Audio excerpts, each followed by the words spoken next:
음, 트랜스 지방, 씨앗 기름이 들어있는 음식들에 자연은 나쁜 지방을 만들지 않는다.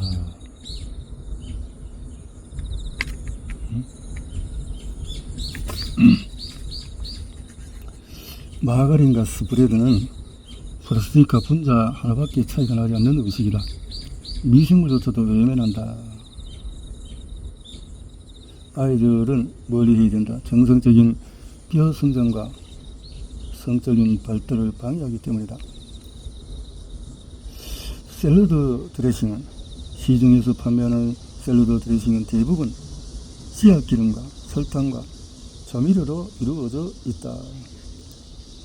콩으로 만든 식품은 콩고기, 콩치즈, 이 제품들은 대부분 데이드를 가공해서 생산되는데 데이드를 가공하면 세포막이 손상된 다 불포화 지방이 방출된다.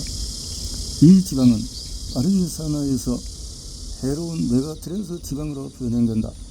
또한 수많은 화학물질이 추가될 수가 있다. 단 자연 그대로의 데이드는 예외이다.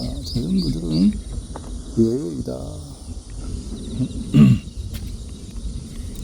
아침 식사용 시리얼은 대부분 누르고 부수고 눌리는 가공 과정을 거친다. 단단해진 물질을 씨앗 기름으로 코팅한다. 씨앗 기름은 제품의 형태를 유지하고 습기를 눅눅해지는 것을 막는 도료 역할을 한다. 감자튀김. 패스트푸드점에서 사용하는 기름은 반독에서 오래 사용하는 경우가 많다. 높은 온도에서 가열된 기름은 독성물질로 작용하며 바이오 디젤 연료로도 재활용할 수 없을 만큼 질이 떨어진다. 감자튀김이 그렇다는 거죠. 크래커와 칩. 많은 사람이 크래커는 맛이 신선하고 달지 않기 때문에 몸에 좋다고 생각한다. 이런 말을 들을 때마다 슬퍼진다. 맛이 없다는 것은 영양이 없다는 의미이기 때문이다. 공장 음식인 크래커, 칩은 반복해서 기름에 튀기기 때문에 최악의 염증 유발 음식이다. 소프트빵, 머핀, 번. 이 제품을 마지막에 둔 이유는 부피당 가공 지방 총량이 낮지만 한 번 먹으면 많은 양을 먹기 때문이다. 이런 제품들은 트랜스 지방과 메가트랜스 지방의 주요 원천이다. 염증을 유발하는 음식이다. 씨앗 기름. 기름 시작을 정복하다. 지난 100년간 미국인의 지방 섭취는 천연 지방에서 씨앗 기름과 인공 지방으로 바뀌었다. 안설 기술학자에 조작되는 선전 선동을 시작으로 식품, 기업, 의료단체 그리고 보건당국과 같은 단체들은 금전적인 이해관계를 공유했다. 이러한 집단적인 속임수로 인해서 우리는 영양의 원천을 멀리하고 다리어 건강을 해치는 씨앗 기름을 구입하게 되었다. 씨앗 기름은 기름 시장을 완전히 제패했다. 결국 우리는 병들어가고 있다. 씨앗 기름이 왜 심각한 문제가 되는지 살펴보겠다. 씨앗 기름은 열에 민감한 다불포화 지방을 함유하고 있다. 이 연약한 지방이 열을 받으면 트랜스 지방을 포함한 독성 화합물로 변한다. 다불포화 지방에는 산소가 반응할 수 있는 약한 고리 이중 결합이 두 군데 있다. 단순히 산화 반응이 두 번 일어날 것 같지만 사실은 그렇지가 않다. 핵이 연쇄 반응한 것처럼 스무스히 반응한다. 이러한 폭발 현상은 단순히 지방뿐만 아니라 일반적인 분자에서도 찾아볼 수 있다. 예를 들어서 강력한 폭발물인 TNT는 산소가 반응할 수 있는 약한 고리가 6군데 있다. 그래서 무한 연쇄 반응으로 인해서 폭발해 버린다. 그렇다면 다불포화 지방으로 요리하면 프라이팬 위에서 폭발 요리를 하고 있는 것인가? 맞다. 우리는 폭발 요리를 하고 있다. 주방을 날려버리지는 않지만 프라이팬 위에서는 폭발적인 산화 반응의 향연이 펼쳐진다. 다불포화 지방은 씨앗 기름의 깃발 아래서 패거리를 이루고 있다. 이 패거리는 산화 반응이라는 폭력을 통해서 선량한 음식 세계를 초토화하고 있다. 씨앗 기름은 옥수수, 콩, 해바라기씨, 카놀라 유채, 콩, 모카씨, 홍화씨, 또 쌀겨, 포도씨에서 추출한 지방재질이다. 씨앗기름은 브로콜리와 같은 지역에서 얻은 성분과는 다르다. 씨앗기름은 모든 가공식품에서 찾아볼 수 있다. 씨앗기름은 유난히 열에 약하다. 왜 그럴까? 식물의 씨앗은 추운 겨울 동안에 동면 상태를 유지한다. 봄이 찾아오고 온도가 올라가면 씨앗이 수성에 나올 준비를 한다. 다불포화 지방이 따뜻한 날씨에 반응해서 발화하는 것이다. 식물은 대지의 온기와 강렬한 햇빛에 다불포화 지방이 손상되는 것을 막기 위해서 씨앗을 항산화 물질로 가득 채운다. 그런데 이 씨앗 기름을 정지하면 건강한 지방과 항산화 물질은 모두 파괴되며 뒤틀린 분자로 변질된다. 환자들에게 씨앗 기름을 비하라고 조언하면 자신은 카놀라유만 쓴다고 자신있게 말하는 경우가 많다. 환자들만의 책임은 아닐 것이다. 카놀라유 업계에는 자신들의 이 제품이 심장 건강에 좋은 것으로 보이기 위해서 적극적인 마케팅을 한다. 마케팅 광고 노릇을 하고 있는 미국 심장협회. 카놀라유 업계가 든든한 재정적인 후원자이기 때문이다. 업계는 카놀라유의 항염증제인 오메가3 필수 지방산이 풍부하다고 주장한다. 맞는 말이다. 거기까지는 틀리지 않는다. 그런데 오메가3는 다불포화 지방으로 열에 노출되었을 때 쉽게 변형된다. 카놀라 씨앗에 들어있는 오메가3는 산소에 반응하는 약한 거리, 이중결합이 3군데나 있다. 당연히 산화가 매우 잘 일어난다. 씨앗 상태에서는 오메가3가 풍부할 수 있지만 가공 처리한 카놀라유는 산화된 독성 지방을 함유하고 있다. 열이 가지 않고 카놀라 씨앗에서 기름을 얻을 수 있다면 정말 좋은 일이다. 옛날에는 가정에서 작은 압착기를 사용해서 아마씨와 같은 씨앗에서 진득하게 기름을 추출했다. 압착 후에 하루가 지나면 어느새 천연 항산화제와 비타민으로 가득 찬 황금색 기름이 서서히 방울을 져 떨어지기 시작했다. 조상들은 이렇게 모인 기름으로 음식을 튀기지 않았다. 유기농 농장을 통해서 오메가3가 풍부한 아마유, 들기름을 구할 수 있다면 좋다. 이때도 당연히 조리용으로는 쓰지 말아야 한다. 샐러드에 뿌려서 먹기 바란다.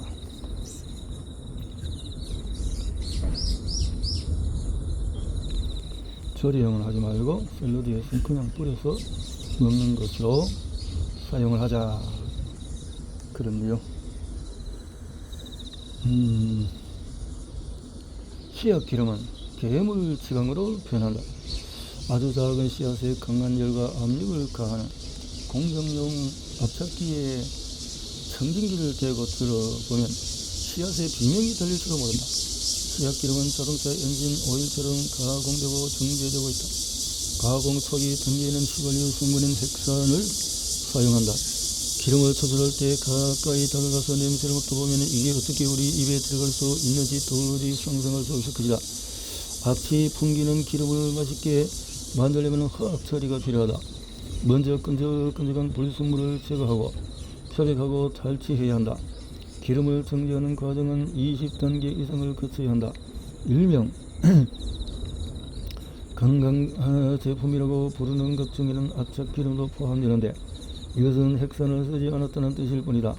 올리브오일, 혀저유 등 우리 몸에 좋은 기름은 안정된 포화지방과 단불포화 지방을 함유하고 있다. 또한 낮은 온도에서 쉽게 추출할 수 있다. 씨앗 기름은 추출 과정이 복잡하다. 지방 분자를 중합 변형시키는 과정에서 부작용을 일으키는 경향이 있다. 이러한 과정을 통해서 독성 지방으로 이루어진 가공 기름이 탄생하는 것이다.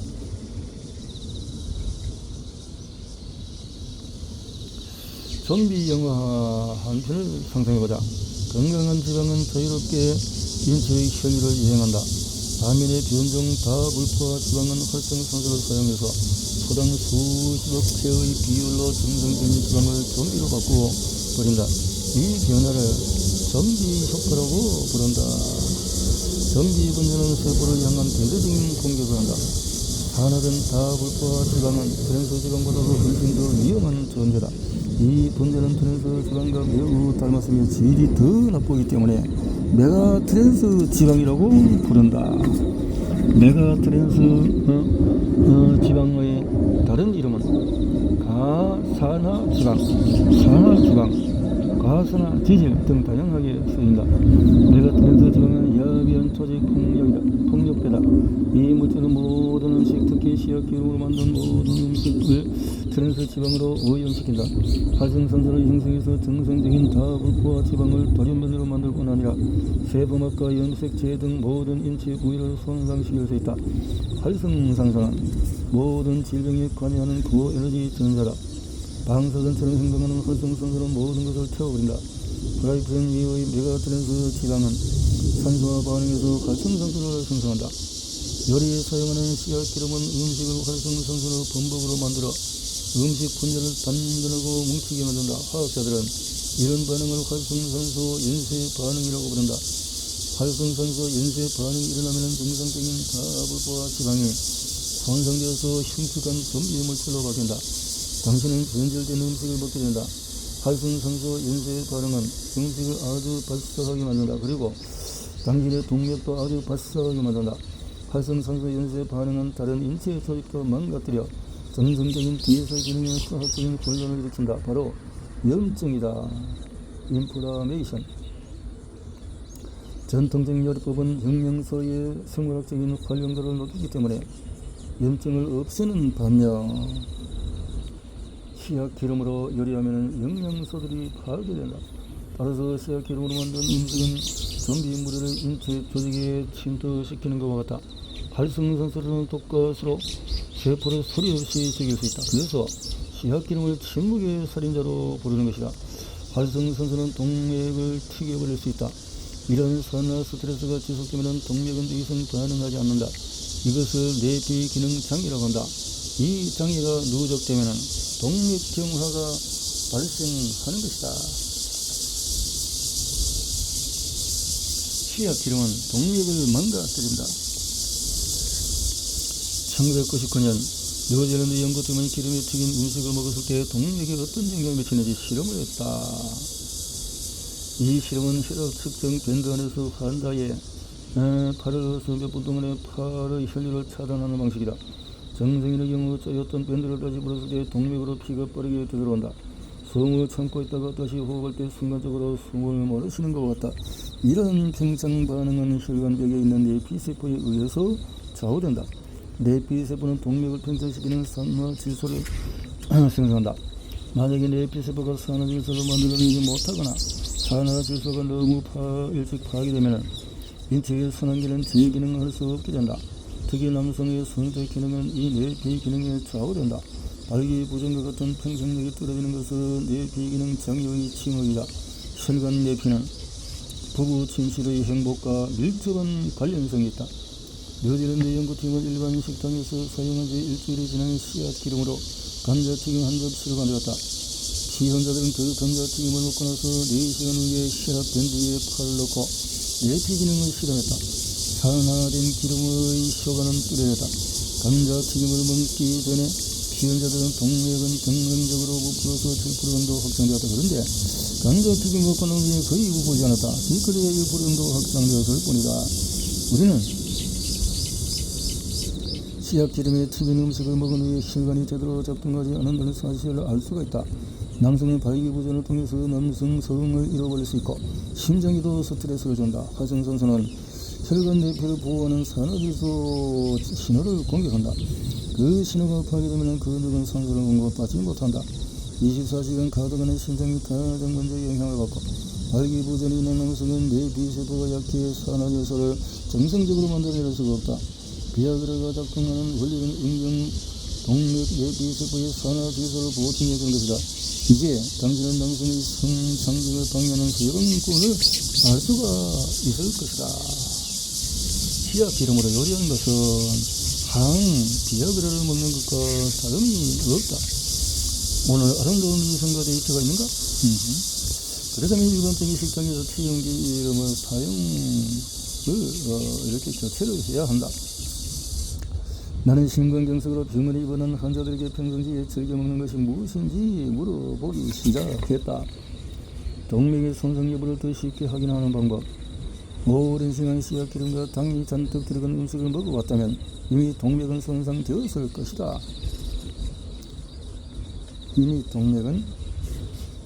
하나는 병원의 공복 혈당을 수치로 확인하는 것. 수치가 100 이상이면 당뇨병 전 단계로 판정받을 수 있다. 이는 세포막이 너무 뻣뻣해서 혈당을 정상적으로 흡수할 수 없는 상태를 말한다.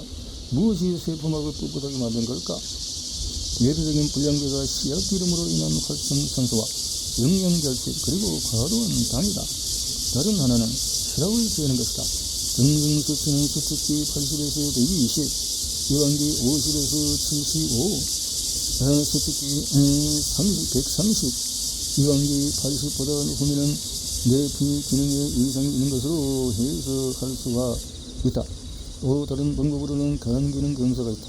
간 이소소 수치는 메가트레스 지방이 폭발해서 간세포를 손상할 때 증가한다. 마지막으로 콜레스테롤 검사가 있다. 하지만 검사 결과를 올바르게 해석하려면 지방이 몸속에 어떻게 돌고 있는지 어느 정도는 알아야 한다. 필자는 그 생리 기능을 지질 사이클이라고 부른다.